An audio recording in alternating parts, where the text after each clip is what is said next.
저는 전체적으로 지방 정부가 근본적으로 변화했던 시기 아닌가 싶어요. 다행스럽게 이제 광역지사도 네. 민주당 측에서 뭐 박원순 시장, 그다음에 뭐 안희정 지사, 네. 뭐 이런 좋은 분들이 나왔고 네. 새로운 철학과 가치에 입각해서 네. 정말 지방 정부로서의 길을 가려고 하는 네. 그런 광역자치단체가 있었고, 특히 이제 기초자치단체는 네.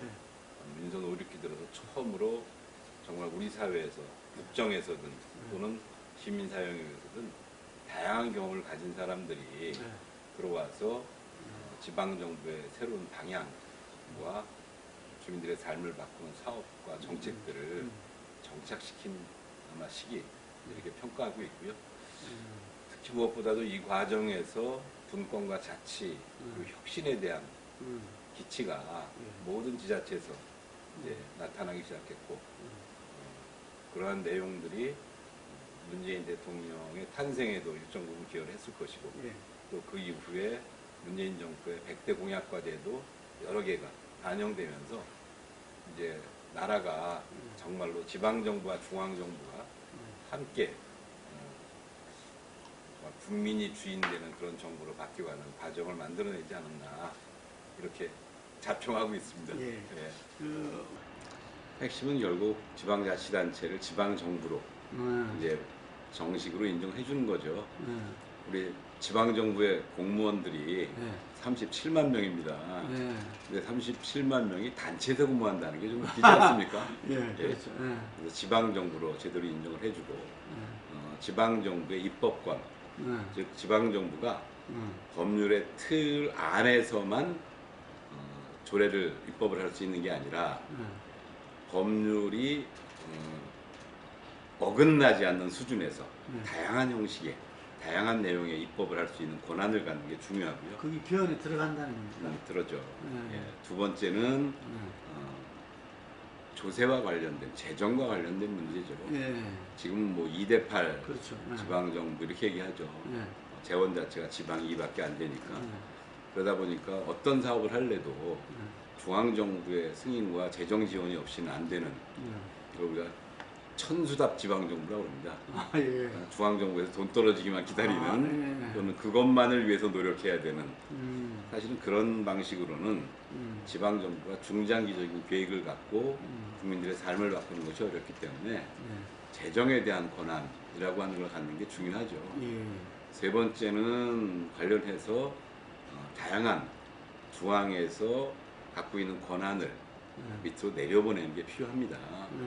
특히 이제 주민들의 삶과 직접적인 연관이 있는 복지, 문화, 교육, 뭐 이런 영역들, 그리고 특히 지난 몇 년 과정에서 드러났던 안전에 관해서 지방정부에게 좀 더 폭넓은 권한과 책임을 함께 넘겨주는 게 요즘 국민들의 삶을 바꾸는 가장 중요한 방식이 아닌가 생각하고요.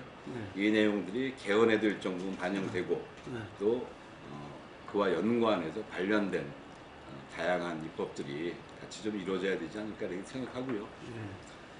무엇보다도 저는 여러 가지 수준에서 시행령과 관련해서 시행령으로 좀 바꿀 수 있는 건 좀 조속하게 바꾸는 게 필요하지 않나. 규현되기 전에. 그렇게 생각을 합니다. 협치는 뭐 불가피한 대세라고 할 수 있죠. 그리고 민주주의라고 하는 것이 정치의 영역을 통해서 나타나기도 하고 행정의 영역을 통해서 나타나기도 하는데, 협치는 민주주의가 행정에 투영되는 그런 방식이죠. 거버넌스라고 하는 건. 그래서 단순히 행정이 과거처럼 전체를 스스로 기획하고 집행하는 단위가 아니라 주민들과 함께 사업과 정책을 만들어 나가고 그걸 같이 집행하고 같이 평가해서 모든 정책과 사업들이 주민들의 눈높이에서 주민들과 함께 이루어지는 그런 방식의 행정으로 전환해 나가는, 즉 민주화 시대의 행정이라고 하는 것을 우리가 협치라고 통상 부릅니다. 근데 그렇게 하기 위해서 가장 중요한 건 결국 가장 낮은 단위인 주민에게 힘을 불어넣어 주는 게 제일 중요하죠. 인파워먼트라고 통상 이야기하는데 시민력을 키워야 됩니다. 시민들이 정책에 대해서 좀 같이 공부도 하고 네. 그럼 도시계획에 대해서도 알아야 하고 도시재생도 알아야 되고 교육도 알아야 되고 각자 자기가 함께 하고 싶은 사업 영역, 정책 영역 등에서는 시민들의 그런 역량들이 커져야죠. 그리고 그런 개별 역량들이 집단지성으로 모일 수 있는 그런 방식도 좀 찾아내야 되고요. 이런 프로그램 어떻게 진행했습니까? 시민 역량을 키우는. 저희가 그동안 8년 동안 쭉 진행해온 사업들, 예를 들면 뭐 마을 공동체 사업이나 사회적 경제 사업이나 혁신교육지구 사업이나 다양한 사업들을 주민들과 함께 쭉 진행을 해왔습니다. 근데 이런 모든 사업들의 귀결점은 어디 있냐면 결국 동 단위에서 내가 사는 골목, 내가 사는 마을을 정말 공동체로 만들어가기 위해서 주민들과 함께하는 거죠. 그래서 최종적인 귀결점은 주민자치회로 완전히 옮겨가는 거죠. 지금의 주민자치회라고 하는 건 굉장히 제한된 형식적인 건데. 그죠, 틀만 갖고 있죠. 이거를 주민자치회로 완전히 전환하고 동에서 필요한 사업을 재정을 지원해서 동 스스로 할 수 있는 동 특성화 사업이라고 하는 걸 진행할 수 있도록 도와주고요. 그리고 동 주민자치센터가 교육과 복지와 문화의 허브 역할을 할 수 있는 때로는 건강과 일자리까지도 그 안에서 같이 풀어나가는 그래서 동중을 중심으로 하는 주민자치회가 최종적인 귀결점이 돼서 주민자치회가 동에 관한 거의 모든 일을 결정하는 단위가 되죠. 구단위에서는 협치위원회라고 하는 걸 협치회의를 구성해서 구에 관한 모든 사업들을 이 협치회를 통해서 주민들과 같이 공유하고 그 협치위원회는 어떤 분들로 구성되나요? 주로 저희가 한편으로는 단체들의 추천도 받고 한편으로는 공모도 합니다. 그래서 주민 중에서 스스로 관심 있는 사람은 협치위원회 신청을 하셔서 거기 공무원도 들어갑니까? 공무원도 같이 들어가야죠. 그래서 주민 중에서 자발적으로 공모에 응하신 분들, 그 다음에 이런저런 단체로 추천. 활동하시는 분들의 추천, 그 다음에 공무원 다 같이 모여서 한 100명 가까운 분이 구정 전체의 큰 방향과 틀들을 기획하는 역할을 하죠. 그 다음에 이제 부문별로도 하죠. 그거를. 교육은 교육협치로 그렇게 끌고 가서 교육협치 추진단이라고 하는 걸 또 별개로 만듭니다. 또 지역 복지는 지역사회 복지 협의체라고 하는 틀 속에서 그걸 이루어 나가고요. 그런 식으로 해서 영역은 영역별로 그리고 공간은 공간별로 각각 주민들이 스스로 자기 삶을 결정할 수 있는 정책을 결정하는 그런 단위를 쭉 만들어 온 게 지난 8년의 협치죠. 주민자치에다 그 자치센터다 이런 건 기존 조직을 좀 혁신하면서 그렇죠. 바꾸면서 운영을 해오셨네요. 근데 그렇죠. 그 작년이 원년이라는 거는 예. 그동안 있었던 여러 가지 마을 공동체의 다양한 마을 사업들이 있지 않습니까? 또 다양한 교육 사업이 있었고 다양한 문화 사업이 있었고 사회적 경제 사업이 있었고 도시 재생 사업이 있었고 이런 여러 가지 사업들이 영역별로 유지되고 활동하던 거를 마을 단위로 동이라고 하는 공간적 마을 단위로 최종 결집시킨 게 주민자치회고 그래서 작년에 주민자치회를 만드는 과정을 저희가 쭉 진행을 했고요. 그래서 전국에서 처음으로 기초지자체 단위에서는 모든 동의 주민자치회를 만들어낸 첫 번째 케이스가 됐습니다. 그 부분은 뭐 저희 의원님들은 생각보다 그 부분에 대해서 폭넓게 받아들여 주셔서 어떤 데는 또 심각한 데도 있고 그런 데가 이렇더라고요. 있죠. 그래서 이게 예를 들면 주민참여 예산이라고 하는 게 너무 의회라고 하는 이 국민들의 대표체를 건너가는 거 아니냐 이런 지적도 있었고 그런데 뭐 일부에서는 여전히 주민참여 예산을 일부 삭감하고 조정하는 것도 하긴 합니다. 그건 의회 고유 권한이기도 하고요. 그래서 뭐 그런 부분까지는 어느 정도 인정하지만 저희가 큰 틀에서 주민참여 예산을 집행하거나 또는 동특성화 사업을 저희가 집행하는 예산을 배분하는 방식이나 그걸 집행하는 방식이나 이런 거에서는 아마 우리 구의원님들께서도 다 동의하고 또 그런 사업에 같이 참여하시고 또 마을총회를 열면 우리 구의원님들도 다 같이 가서 마을총회 결과에 같이 뭐 가서 자문도 좀 해주시고 같이 참여도 하는 방식으로 같이 진행을 하고 있죠. 저는 아직 전혀 해결이 되고 있지 않고요. 저는 원칙적으로는 지방자치단체의 정당 공천제를 배제하는 것에서는 동의하지 않습니다. 그래요? 예, 정당의 책임성을 갖고 가는 게 필요하고 정말 이게 이 당적을 포기할 거면 우리 국회의장 되시면 당적 포기하지 않습니까? 그래서 구청장이 되면 당적을 포기하게 할 수는 있을 것 같아요. 네? 그러면 좀 자유롭게 할 수 있죠. 근데 저는 그 선거 과정을 굳이 정당 공천을 배제해가면서 하는 건지에 대해서는 저는 동의하기가 쉽지 않다. 왜냐하면 저희가 사업을 하면서 실제로 현장에서 주민들을 만나보면 정당이 달라도 구청장이 하는 사업에 대해서 신뢰하고 그리고 동의하고 그런 과정들을 만들어가면 실제로 구청장 선거를 정당의 색깔을 갖고 투표하는 경우는 생각보다 많이 줄어들더라고요. 그래서 우리 정치가 이제 반대면 반대가 그런 게 예. 많죠. 예. 그리고 부위에도 뭐 그런 측면이 일정하게 다른 지역에서는 있었고 예. 그렇지만 저는 그 과정을 정당 민주화나 정당이 정치의 가장 중심으로서 주민주가 줄도 결합하는 방식으로 정책을 수렴하고 그런 것들을 만들어가는 정당 민주화의 과정으로 또는 지역에 뿌리배 내리는 과정으로 만들어가는 노력을 해야지 이것을 단절시키는 게 정말 바람직하냐. 저는 거기에 대해서는 동의하기 쉽지 않다.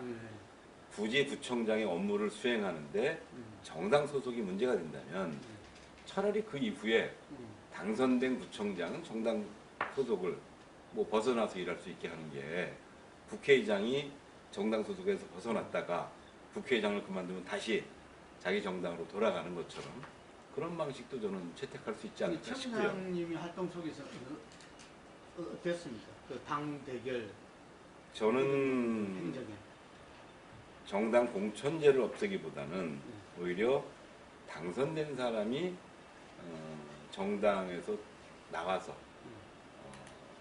정말 뭐 정파적 이해관계에 상관없이 그렇게 일을 하는 게 맞지 않나 싶습니다. 아니 근데 실제 네. 구정을 운영을 하고 싶어요. 저는 큰 무리가 없었어요. 없었습니까? 물론 민주당이 다수당이고 이게 몇 대 의장 몇입니까? 저희는 그거가 5대 4대 1인가요? 그래서 아슬아슬하네 전부 다. 예, 다 그렇습니다. 네. 왜냐하면 모든 지역은 원승국제. 2인 선거구제에서 불가피한 거죠. 예, 예. 그래서 저는 그런 면에서는 뭐 이거를 안고 가는 게 불가피한 거고 제가 경험한 바로는 의도적으로 정파적으로 이 문제를 접근해온 구의원들은 없는 것 같습니다.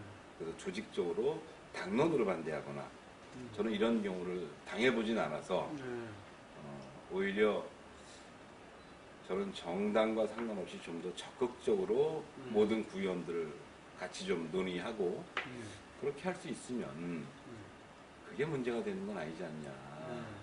저는 그렇게 생각합니다. 오히려 책임, 정책과 사업의 책임성 이런 걸 갖고 얘기하려면 저는 오히려 정당 공천이 맞고 필요하다. 궁극적으로는 결국 정당이 지역에서 정말 풀뿌리 정당으로서 지역 주민들의 이해관계와 지역 주민들의 요구를 함께 담아가는 그런 역할을 해서 그게 끌려 올라가는 게 맞죠. 1인 가구가 이제 저희 같은 경우에 통계에 따라 조금씩 다르긴 합니다만 거의 뭐 한 30% 뭐 이 정도 될 겁니다. 전체적으로 지금 이제 1인 예. 가구 구성이 제일 많아졌다 그러죠. 그러죠. 근데 이제 저희가 특정한 동, 예를 들면 디지털 단지에 가까운 가산동, 예. 거기는 디지털 단지에 청년 근로자들이 많기 때문에 아무래도 거기는 한 40%가 좀 넘어갑니다. 예. 그래서 1인 가구 증가율이 저는 굉장히 빨라서 사실 1인 가구에 대한 대책이 필요하다라고 생각하고 있죠. 그래서 이제 1인 가구 정책을 쭉 추진해야 되는데 대체로 이제 정책을 추진하려면 용역을 두지 않습니까? 뭐 전문가들 같이 좀 해라. 그러지 말고 우리 청년 1인 가구의 욕구조사나 청년 1인 가구나 청년 정책을 전문적으로 다루고 있는 그런 분들과 인터뷰나 이런 토론을 통해서 그런 대책을 좀 만들도록 했고요. 그렇게 해서 예를 들면 건강과 식생활 분야, 뭐 건강 지원 분야죠. 그래서 뭐 공유 밥상도 만들고 무슨 영양 상담도 하고 뭐 이런 건강과 식생활을 돕는 분야. 그다음에 이제 커뮤니티 지원 분야. 혼자 사는 게 외롭고 그러니까 커뮤니티 활동을 할 수 있게. 그래서 뭐 소셜 다이닝 사업 이런 걸 하는 거죠. 그래서 그런 교류의 장을 좀 만드는 것도 있고요. 세 번째는 이제 청년들이 역시 가장 도시 지역에서 살기 힘든 건 주거 문제입니다. 그래서 주거 지원을 하기 위해서 예를 들면 쥐베리 하우스라는 청년 주택도 만들고 또 신혼부부 공공임대주택도 만들고 예. 또 신혼부부, 청년, 노인들이 한 이 1인 가구들이 다 같이 모여 살 수 있는 그런 소셜 믹스형 공공임대주택도 이제 만들어내는 거죠. 그렇게 해서 주거를 지원하는 방식이죠. 그래서 주거 문제에 좀 답도 좀 찾아주고, 그 다음에 이제 여성 근로자도 많고, 1인 가구라는 게 안전에 취약하니까 좀 안전한 도시를 만들기 위해 사회 안전망을 좀 구축하는 다양한 인프라 사업과 이런 것들을 같이 하는 거죠. 근데 이제 마지막으로는 일자리 분야인데, 예. 청년 일자리 이제 확대하기 위해서 공공 일자리 비중 중에 이제 1인 가구 비중을 좀 더 높인다든가, 또는 G밸리 하우스라고 하는 것을 통해서 공공임대주택을 주면서 거기에서 창업하는 사람들을 집중적으로 좀 육성하는 과정도 만들기도 하고요. 청년 뉴딜 사업 이런 걸 통해서 청년들에게 다양한 일자리를 만들기도 하고, 이런 5가지 정책을 종합적으로 개인의 건강부터 주거까지 종합적으로 대책을 세워서 진행을 하고 있고요. 이런 것들을 위해서 이제 저희가 청년들이 함께 모여서 공론하고 함께 토론하고 뭐 놀 수 있는 그런 공간이 필요해서 청춘 빌딩이라고 하는 청년들의 공간을 따로 만들었죠. 아, 그래요? 예, 그래서 저희가 청춘 빌딩이라고 하는 공간을 만들었더니 이게 뭐 중앙정부 행정 우수 사례 갖고 이제 대상을 받았어요. 그러니까 청년들에게 청년들이 모이는 공간을 만들어주자. 마찬가지로 청소년들에게는 청소년들이 모이는 공간을 만들어주는 거, 그들만의 공간. 그러니까 청소년들에게는 저희가 꿈꾸는 나무란 공간을 만들어주고, 청년들에게는 청춘 빌딩을 만들어주고, 그렇게 해서 그런 공유 공간을 줘서 이 많은 문제들을 그 안에서 같이 토론하고 해결할 수 있도록 그렇게 하는 거죠. 그러다 보니까 이제 이 청춘 빌딩에 다양한 청년 동호회들이 생겼어요. 그 지금 한 50개 정도의 뭐 창업을 둘러싼 아니면 여행을 둘러싼 취미 활동을 둘러싼 이런 동호회들이 한 50개 정도가 만들어져서 그 안에서 교류 활동을 하고 있죠. 이것도 청년과 1인 가구 문제를 풀기 위한 그런 공간으로 작용하고 있죠. 저도 청년들의 그런 불만이라고 하는 것에서 한편 충분히 공감합니다. 특히 과정이 투명하지 않고 그러다 보니까 결과가 공정하지 않을 수 있는, 누군가 중간에서 개입해서 이 결과를 공정하지 않은 걸로 바꿔나갈 수 있는 그런 가능성이 충분히 있고, 실제로 그냥 그 선발 과정과 집행 과정만 보면 그렇죠. 저는 단지 이제 우리가 어떤 정책과 사업과 이런 것들을 진행할 때 더 큰 목표라고 하는 것들을 위해서 일부 감수해야 되는 부분에 대해서 좀 사전에 좀 논의하고 이런 것들을 충분히 공감이 갈 수 있도록 그 과정을 만들어내는데 그런 아쉬움들은 좀 있습니다.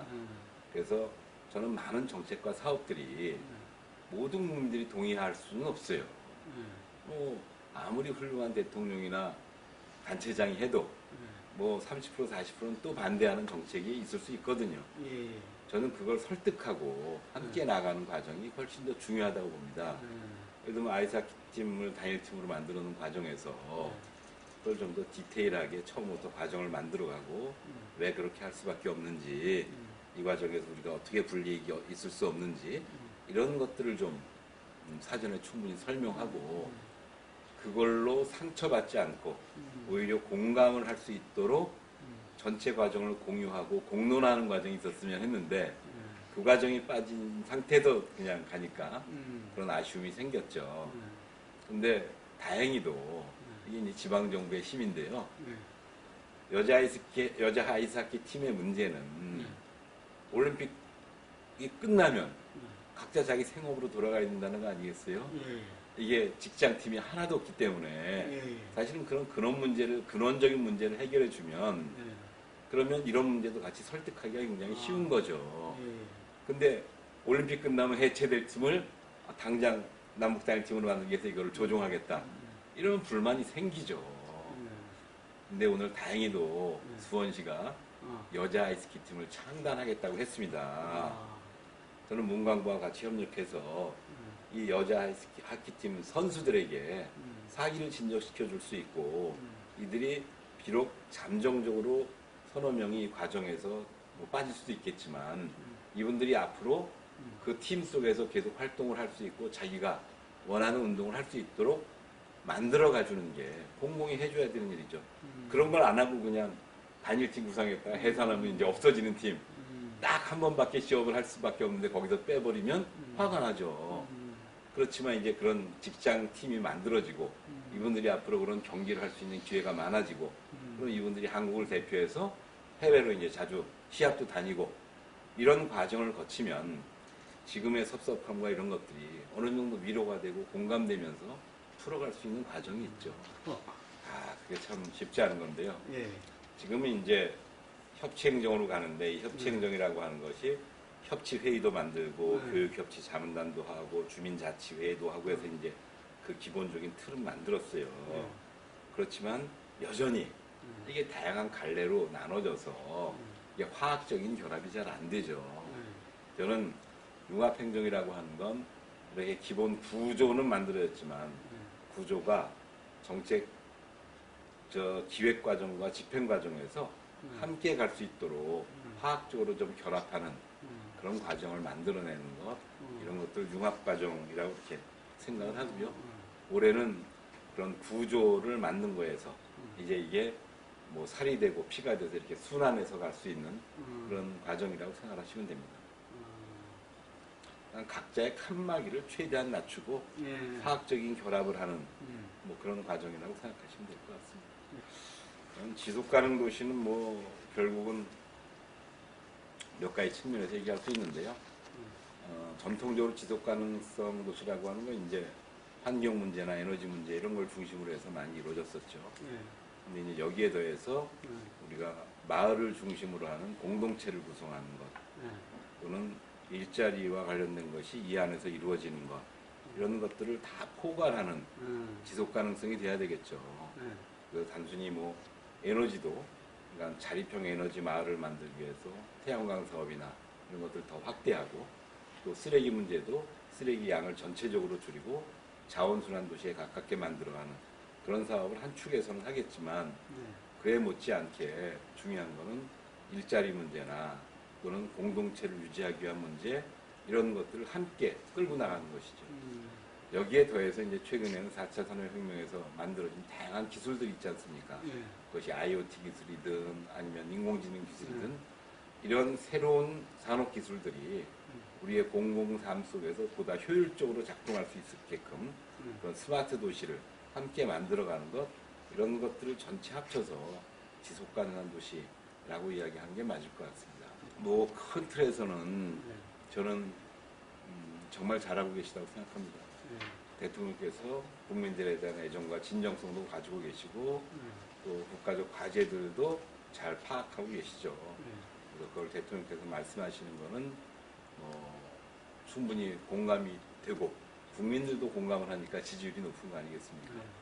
문제는 이제 이 국가가 하려고 하는 그 정책의 화두와 이걸 구체적인 사업으로 만들어가는 각 정부 부처들이 한 몸으로 한 마음으로 이걸 끌고 가야 되죠. 그래서 아주 디테일한 부분에서까지 이런 것들이 이 정책 프로세스가 잘 진행돼야 되겠죠. 그래서 최저임금제 시행을 하면 거기에 맞게 사전에 준비가 철저히 되고 부작용이나 이런 여러 가지도 검토가 돼서 이게 집행이 되면 좋은데 그런 디테일한 부분은 아직도 약한 부분이 있다. 이런 생각은 좀 들죠. 좀 아쉽기도 하고. 그래서 저는 앞으로 문재인 정부가 계속 잘 해나갈 걸로 믿습니다만 이런 행정 절차상에서 선제적으로 좀 준비하는 것 그리고 디테일한 부분까지 꼼꼼하게 좀 챙겨서 국민들이 체감할 때 불편함이 없도록 좀 해주는 것 뭐 이런 것들이 아직 남아있는 숙제가 아닌가 싶고요. 큰 방향과 원칙에서는 뭐 어긋남이 없이 촛불 민심을 잘 받들어서 가고 있다고 생각합니다. 이제 뭐 많은 분들이 다음 행보를 물어보시는데요. 저는 뭐 다음 행보를 미리 기획해놓고 가고 있지는 않습니다. 저는 구청장으로서의 제 역할이라고 하는 건 8년 동안 정말 제가 할 수 있는 최선을 다해서 했다고 보고요. 그래서 애초에 목표했던 대로 정치 또는 행정에 대한 국민의 신뢰도 어느 정도 회복했고 또 주민자치 역량, 시민의 힘도 그만큼 키워왔고 그렇기 때문에 이제는 저라는 사람이 하지 않아도 시민의 힘으로 지금의 정책들을 같이 잘 만들어갈 수 있을 겪지 않을까라는 기대를 하고 있고요. 저는 그냥 솔직히 얘기합니다. 삼선 제한이 없었으면 제가 삼선을 할 수도 있었다고 생각합니다. 예. 삼선 제한이 있는 상황에서는 이게 삼선을 하게 되면 어떻게 되겠습니까? 한 1, 2년 지나면 이제 레임덕 아니겠어요? 그죠? 삼선인 사람이 앞으로 10년 뒤, 5년 뒤 중장기 정책의 속에서 지금 해마다 사업을 끌고 나가는 건데 이걸 5년, 10년 뒤에 무슨 비전을 주민들에게 내가 설득할 수 있겠습니까? 왜 많은 선출직들 중에 단체장만 삼선 제한을 해야 되는지 저는 용납할 수가 없다. 저는 그렇게 따지면 국회의원도 삼선 제한해야 되고 다 삼선 제한해야 되는 거 아니냐. 저는 삼선 제한이라고 하는 이 벽이 어쩌면 제가 삼선 도전을 못하게 만드는 중요한 장애물 중에 하나라고 생각합니다. 그래서 감히 삼선 제한을 철폐해 주셔라. 국민들이 이 사람이 잘했는지 못했는지는 국민들이 판단하게 해야지 그걸 법으로 강제로 못하게 하는 게 맞는 거냐. 저는 말이 안 된다고 생각하는 거죠. 같은 정치인인데 누구는 강제로 못하게 하고 누구는 국민들한테 맡기면 그럼 어떤 게 맞는 거냐. 그럼 정치인들의 4선, 5선 뽑는 국민들은 뭔데? 그러면 마찬가지로 초선, 재선하고 떨어지는 국회의원들도 많아요. 그죠? 중간 과정에서 거쳐지잖아요. 부총장이라고 단체장이라고 안 그러겠습니까? 국민들이 그 정도의 지혜와 판단력은 이제 가지고 있습니다. 옛날처럼 무슨 이게 2만 명, 3만 명 선거하는 것도 아니고 아니 최소한 수십만 명, 20만 명, 30만 명이 유권자인데 아니 이 사람들이 조직 선거로 이게 돌아간다고 생각하십니까? 이미 SNS라고 하는 걸로 다 지형이 바뀌고 있고 2002년의 20대와 지금의 20대가 다르고 이미 조중동이나 이런 공영 매체보다는 SNS를 통한 다양한 이게 매체들이 영향력을 발휘하고 있는 데서 이게 이런 방식으로 제안을 하는 게 정말 맞는 건지 저는 지방자치 20년을 돌아보면서 이번에 분권 개헌하면서 사실 이 문제도 같이 정치권에서 고민해 주는 게 맞다. 그래서 정말 잘하는 사람은 20년 할 수도 있죠. 헌신적으로. 저는 그런 기회를 열어주고 그런 기회를 줄지 안 줄지는 국민들이 판단하게 하는 것입니다. 저는 중앙정부와 지방정부가 서로 교류하는 역할을 하는 게 맞다고 생각합니다. 국회의원 하시는 분이 단체장 하시는 분도 있잖아요. 그죠? 우리 강서의 노현성 구청장님 국회의원 하시다가 하시잖아요. 그죠? 저는 그렇게 바꿔서 해보고 교류하는 것이 나쁘지가 않다고 생각합니다. 마치 시민단체 하다가 정부에 들어와서 일을 하다가 다시 나가서 보면 충분히 일하는 프로세스와 과정들을 이해할 수 있고 그러면 함께 일을 할 수 있는 영역이 커집니다. 마찬가지로 중앙정부와 지방정부가 전혀 모르는 상태에서 일을 하는 게 아니라 이 두 가지를 같이 경험하고 같이 일을 할 때 정책과 사업의 시너지 효과가 훨씬 커지죠. 그렇죠. 그래서 국가 전체가 같이 움직일 수 있는 거죠. 그래서 저는 역할 분담을 적절하게 하면서 중앙정부와 지방정부가 함께 나라를 바꿔나가는 그런 일이 주어지면 얼마든지 하죠. 긍정적으로 듣겠습니다. 예, 저는 예. 피할 생각은 없습니다. 예.